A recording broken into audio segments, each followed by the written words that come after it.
WhatsApp does not access to your camera error.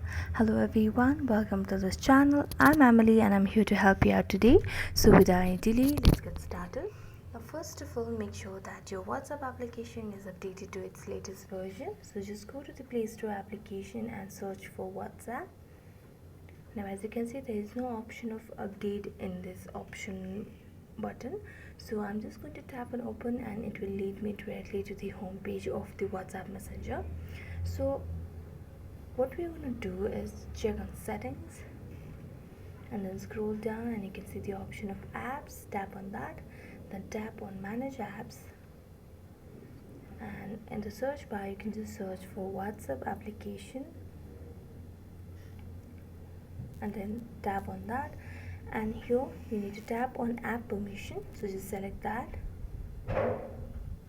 and you can see the options of camera. It has not been enabled. You can see it has not been permitted and given access to, so just tap on allow and then go back and your issue will be solved. So thank you so much for watching this video. If you enjoyed it, don't forget to like, subscribe and hit the bell notification for more updates. That's it for today. See you next time.